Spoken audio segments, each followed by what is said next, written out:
Savoir et comprendre les plus récentes nouvelles qui nous touchent. Tout savoir en 24 minutes. Bienvenue à Tout savoir en 24 minutes. Bonjour Mario. Bonjour. C'est sûr qu'on a eu la deuxième partie du sondage aujourd'hui, qui avait été abordée hier à pareille heure. Ça venait de sortir. On avait la première partie, là, donc du sondage léger. Les gens n'aimaient pas le budget. Exact. On savait que les gens avaient mal réagi au budget, puis on s'était parié un petit 2 hier, Mario, en disant qu'aujourd'hui, ça allait se refléter dans les intentions. Les gens n'aimaient pas le budget, vraiment pas, là. Comme j'ai rarement vu dans l'histoire, tu sais, n'importe quel projet de loi, d'habitude, n'importe quel budget, c'est toujours des pour puis des contre. C'est rare que tu fais la quasi-unanimité contre toi à ce point. Le 16% de gens satisfaits du budget, 58 qui se disent déçus. Oui, déçus. Puis là, ça, c'est dans le mauvais ou très mauvais, là, quand ils jugent le budget où se trouvaient ces 58% de gens-là. Et effectivement, Mario, ça s'est confirmé aujourd'hui dans les intentions de vote. Là, c'est presque le 6e là, sondage de suite dans lequel on voit une montée du Parti québécois au profit, bien évidemment, de la coalition Avenir Québec là, qui tombe. Hey! Quelques points à peine devant Québec solidaire, Mario. Là. C'est quand même quelque chose là, de voir que les caquistes là, sont en ce moment en train de tomber 22% d'appui des Québécois, tandis que Paul Saint-Pierre Plamondon est monté jusqu'à 32% avec sa formation du Parti québécois. On est vraiment là, dans la montée qui se poursuit pour le PQ, la descente qui se poursuit aussi pour la CAQ. Ouais, un petit plus 2 pour Québec solidaire. Ça, il faudra surveiller. Est-ce que c'est une tendance? Mais si Québec solidaire, parce que moi, je pense que la CAQ n'a pas fini de descendre. Si Québec solidaire devait gagner encore quelques points, on est dans un scénario, on ne peut pas exclure que d'ici la fête nationale, Québec solidaire soit ex aequo ou même passe peut-être là, dans certains sondages 1 point, 2 points devant la coalition Avenir Québec. On pourrait... Moi, je tomberais pas en bas de ma chaise de ça. Oui, parce que c'est encore une fois les jeunes qui portent le Parti de Québec solidaire là, vers l'avant. Là. Aujourd'hui, Québec solidaire qui ont fait beaucoup de promotions autour de tout ça en disant si c'était juste les jeunes qui votaient, on serait majoritaire. On se comprend, mais quand même, là, ça démontre qu'il y a toujours une forte proportion de ce côté-là qui les appuie. Chez les francophones aussi, là, on est rendu à 34% d'intention de vote là, pour le Parti Québec. Non, 42%. 32 globalement, 42% chez les francophones. Là. Donc, on continue à gonfler de ce côté-là pour le Parti québécois. Puis le budget, bien évidemment, là, est pas insensible à tout ça. Ce qui fait en sorte qu'on a eu une sortie, encore une fois, de François Legault aujourd'hui qui a dû défendre là, son bilan, son budget, puis la dégringolade dans les sondages. Et il est revenu avec une bonne vieille arme quand le Parti québécois continue à monter dans les sondages. Mario, on sort des boules à mythes, l'épouvantail de la souveraineté. Oui, l'arme des libéraux. On rit de ça parce que c'est vieux, mais c'est une arme des libéraux qui a fonctionné, il n'y a même pas de mots pour le dire, là, qui a fonctionné. Tu sais, puis on pourrait se souvenir de dire, ah ben là, Philippe Couillard avait essayé ça n'a pas marché. Oui, mais pour une fois que ça n'a pas marché en 2018, il y a, je sais pas combien de fois, des élections, une, puis une autre, que les libéraux ont gagné juste avec ça. Je suis pas sûr que ça va marcher pour François Legault là, en 2024. Je suis pas en train de dire que ça va fonctionner cette fois-ci. Mais en fait, ça fait même un peu bizarre là, de François Legault de ressortir ça. Il met quand même le doigt sur ce qui est à l'heure actuelle. Il y a une seule... Tout va bien là, pour Paul Saint-Pierre Plamondon. Tout va bien. Toutes les lumières sont au vert sur son tableau de bord, sauf une chose. C'est que son option monte pas avec lui. Ouais. L'option de l'indépendance monte pas avec lui. Ça, c'est... Et donc, c'est un peu là-dessus que François Legault essaie de marquer des points. Oui. En disant, entre autres, mais que selon lui, c'est une élection référendaire, ni plus ni moins, là, la prochaine élection. Mon seul point, c'est que l'élection est dans 2 ans et demi. Fait que je sais pas pourquoi tu commences à... À mon avis, François Legault devrait se contenter de dire, regarde, nous, on gouverne. Là. Un sondage, là, il va en avoir des bons, des moins bons. Nous, on gouverne, on travaille pour les Québécois, mais de lancer des menaces de ce que la prochaine élection pourrait être référendaire. Hey, sais-tu comment c'est loin, monsieur, madame, tout le monde, une élection dans 2 ans et demi? Il y a le temps, là. La CAQ a le temps de remonter, de redescendre, de remonter, de redescendre. De parler aujourd'hui de la prochaine élection, moi, ça m'est apparu nettement prématuré. Oui, et donc, on verra comment ça va se profiler. Mais comme tu le dis, une semaine en politique, c'est une éternité. Là, il en reste 2, 3, sauf que là, le point, c'est que c'est vrai que les choses changent vite en politique. Mais il y a quand même des événements pivots. Là. Les choses ne changent pas de même. Les gens ne changent pas d'idée pour rien. Et le budget, c'est une occasion pour un gouvernement justement de changer la tendance. Que les gens qui disaient on est déçus de la CAQ, tout à coup, on dit hey, la CAQ, le dernier budget, c'est solide, j'aimais ça. Oui. Là, c'est l'inverse. C'est-à-dire que le budget est devenu un événement qui a accéléré, à mon humble avis, la tendance à la baisse pour la Coalition Avenir Québec. Tout savoir en 24 minutes. Dans ce budget, il y avait toutes sortes de mesures, Mario, dont l'annonce là, progressive de l'arrêt des subventions pour les véhicules électriques au Québec. Je rappelle qu'on est censé interdire la vente de tout véhicule thermique, là, donc à essence, qui ne sont pas alimentés par l'électricité ou du moins hybrides là, en 2035. Là. Donc, on va devoir se contenter, ou du moins privilégier, les véhicules électriques.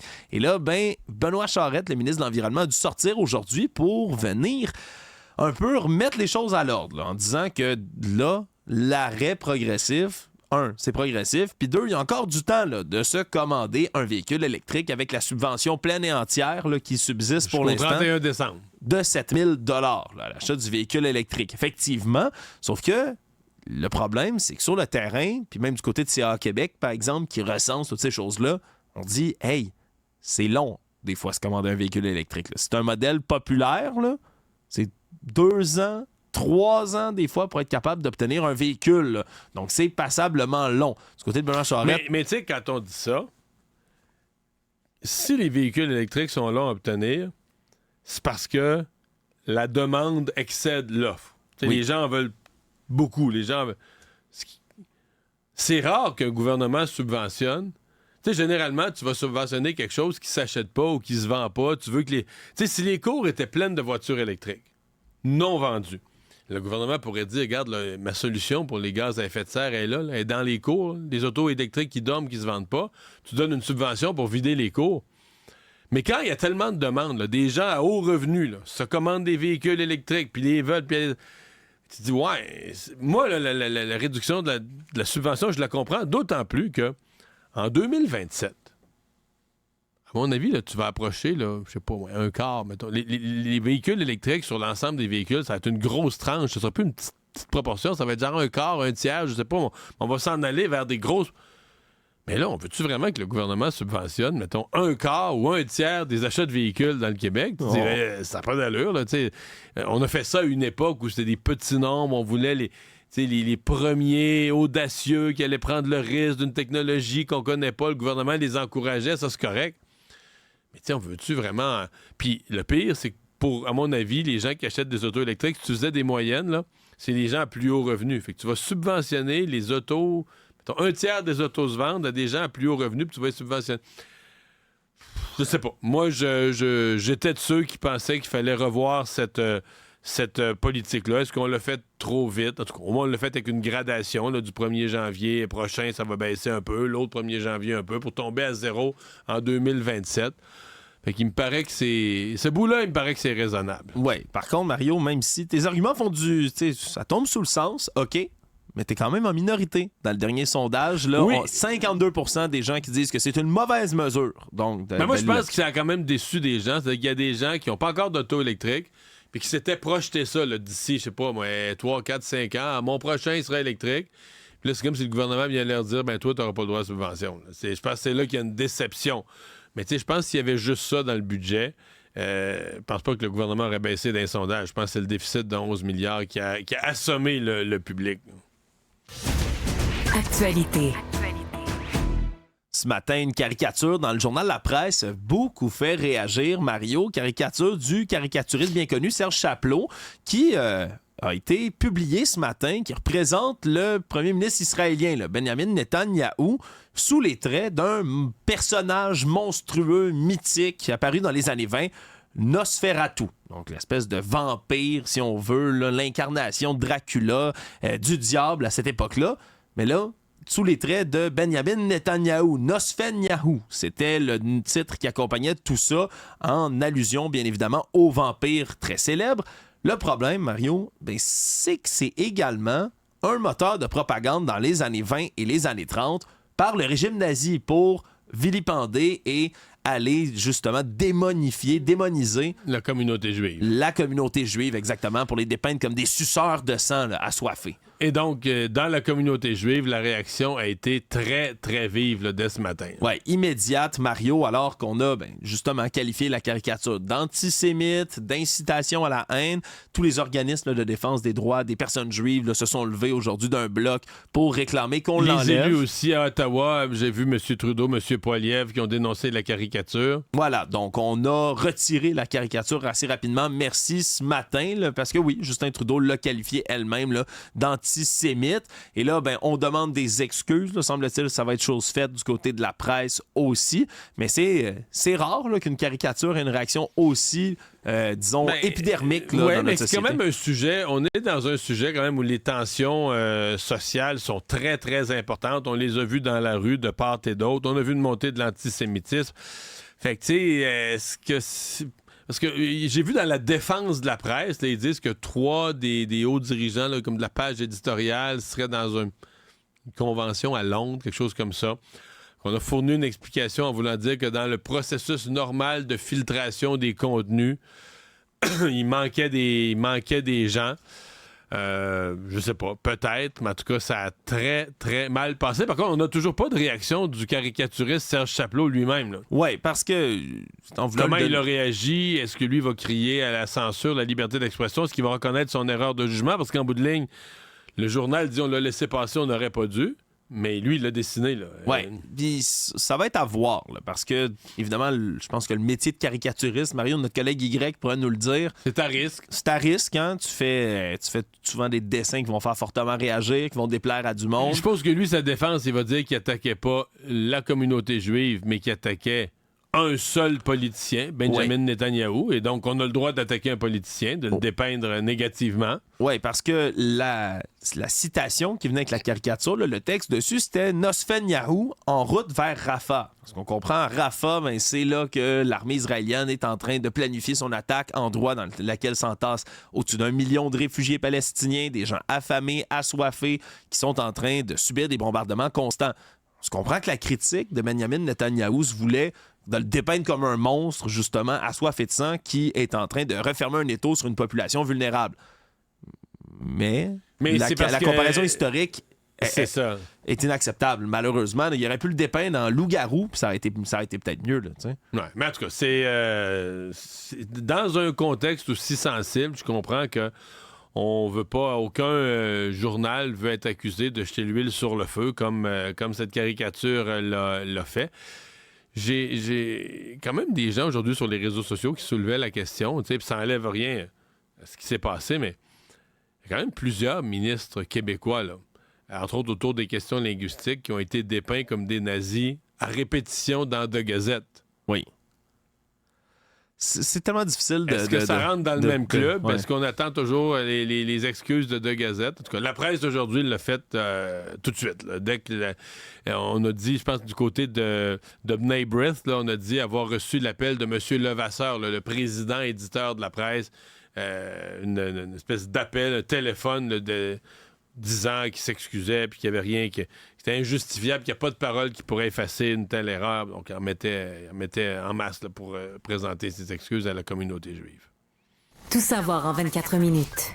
Bon, là, Mario, ça augure mal pour tout ce qu'on veut se faire de bon dans nos casseroles cet été. Là. Sincèrement, après la Tout crevette... ce qui vient de la mer, en tout cas. Oui, tout ce qui vient de la mer puis qui vient de notre coin de pays. Parce que là, OK, la crevette de Matane, là, on sait que les stocks sont en déclin. Ça avait été décrié par beaucoup. On a coupé les quotas de 90%, fait qu'on va pêcher 10% des quantités habituelles. Mais dans cette situation-là, on se comprend. Il y a des enjeux environnementaux, il y a un enjeu biologique des populations. C'est triste, c'est dommage. Il y a des gens qui vont écoper dans leur métier.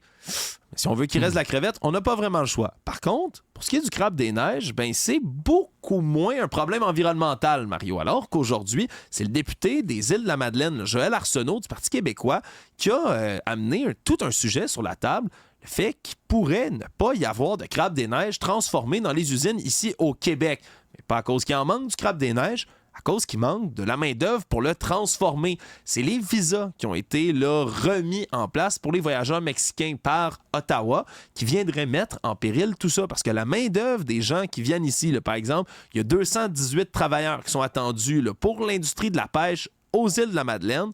75% de cette proportion-là sont bloqués au Mexique pour l'instant. Sincèrement, j'avais pas conscience. On sait qu'on entend beaucoup, il manque de main-d'œuvre dans beaucoup de secteurs. C'est comblé dans la plupart des cas par de la main-d'œuvre des travailleurs étrangers temporaires, de la main-d'œuvre qui vient pour les saisons aider.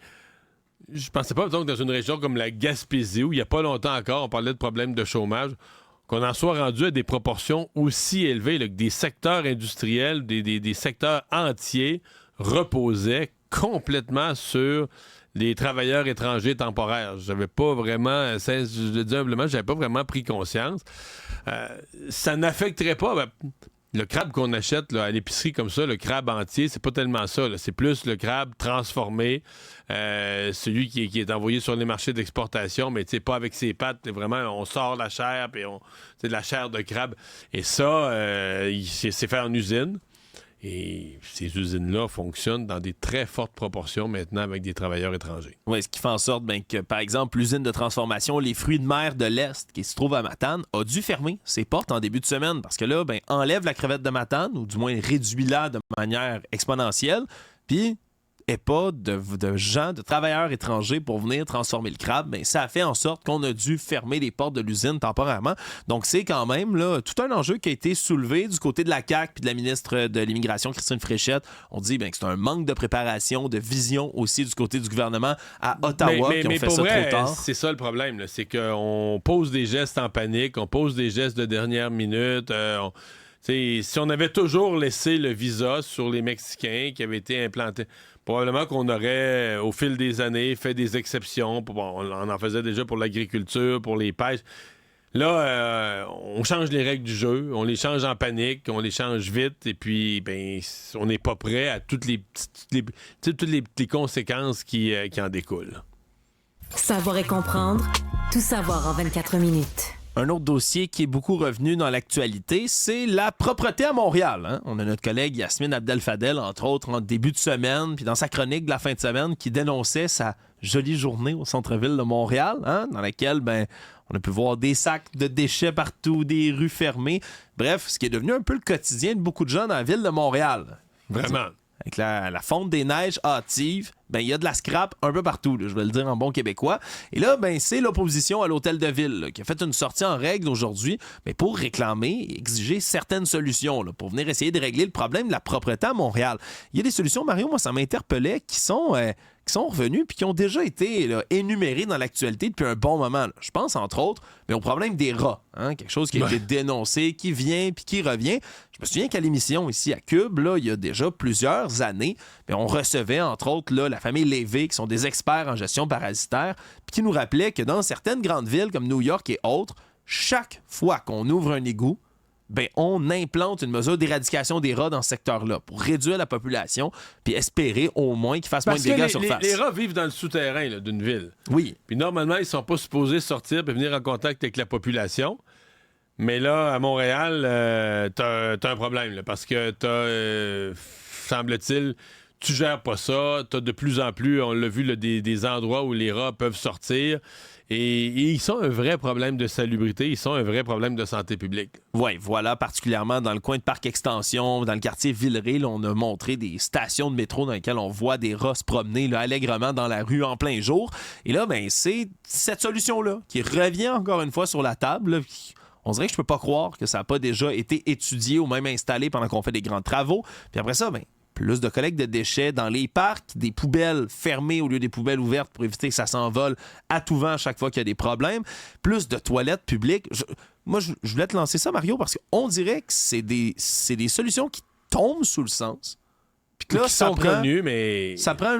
tout le monde se choque dans l'opinion publique. Puis il faut que la neige fonde plus tôt pour que là, tout soudainement, on ramène des solutions évidentes. Mais il y a un problème à Montréal. Tu sais, je sais pas... C'est un problème de mentalité ou de vision. En commençant par la ville se salit parce que le monde est cochon.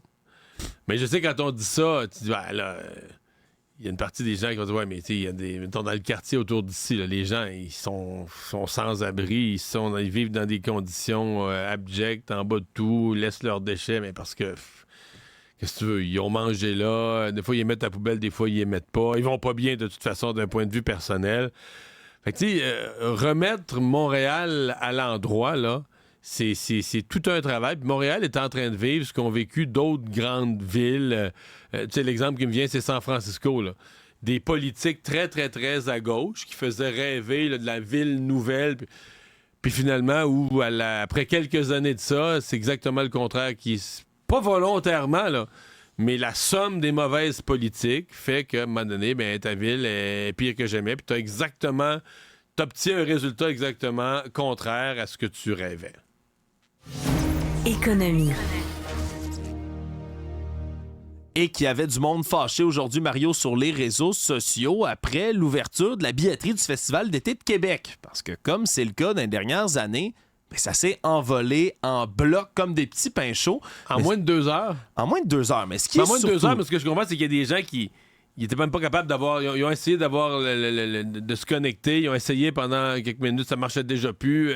Ouais. Tout ce qui est pire que ça, en fait, Mario, c'est que c'était supposé ouvrir à midi aujourd'hui. À midi, ils l'ont devancé, hein? d'1 heure. En disant qu'il y avait tellement de gens qui venaient dans la file d'attente que il allait ouvrir 1 heure plus tôt. Mais on annoncé ça un peu dernière minute. Ce qui fait en sorte qu'il y a des gens là, qui se libéraient du travail, par exemple, là, pour aller s'asseoir puis aller faire l'ouverture de la billetterie. Qu'il y a des gens qui prenaient une pause pour ça. Des gens qui s'étaient mis de malade. C'était quasiment fini. C'était terminé. De manière effective, c'était terminé. Avant même l'ouverture de la billetterie, théoriquement, toutes les passes du Festival d'été de Québec ont été vendues. Mais c'est parce qu'on veut le garder à prix raisonnable, mais je sais, je vais faire suer des gens en disant ça, mais quelque chose qui se vend trop vite, trop facilement, c'est parce que c'est pas assez cher, là.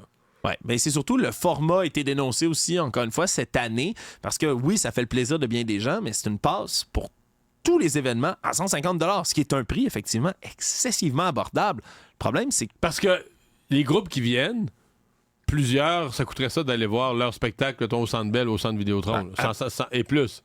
Et plus, Mario, absolument. Ça coûterait vraiment une fortune d'aller voir tout ça. Là. Si tu avais payé pour tous les spectacles individuellement. Un de ces spectacles-là pourrait coûter 150$. Là, absolument. Ça pourrait être le cas, par exemple, de Post Malone, là, qui va être une des grandes têtes d'affiche qui va se trouver au Festival d'été de Québec. Mais là, bref, il y a beaucoup de gens qui ont été déçus, Mario, parce qu'ils n'ont pas réussi à entrer. On avait l'un des organisateurs du Festival d'été de Québec, d'ailleurs, plutôt avec Yasmine Abdel Fadel aujourd'hui. Là, une entrevue qui vaut la peine de réécouter aujourd'hui. Le Monde. On a un record d'ici, Mario, qui pourrait être battu, puis pas n'importe quel record, un record Guinness qui appartient à un Québécois, celui du podcast ayant vendu le plus de billets pour venir le voir live sur la planète. Puis ça appartient à qui? À Mike Ward, hein? Je rappelle. Il a fait un podcast au Centre Bell, si je me trompe pas. 22 juillet 2022, record Guinness, 20 986 personnes qui ont acheté un billet pour remplir le Centre Bell au complet et donc enregistrer au Centre Bell son balado. Le problème, c'est que là, il y a des adversaires de taille qui courent après son record, Mario. Des gens qu'on a entendus pas mal dans la dernière année. Les frères footballeurs Travis et Jason Kelce, qui ont le balado l'un des plus écoutés sur la planète en ce moment, New Heights. Oui, et Travis, qui est le chum de Taylor Swift, ça l'a rendu célèbre. Jason, qui vient de prendre sa retraite. Écoute, son discours de retraite, il a pleuré, ça a fait le tour aux États-Unis.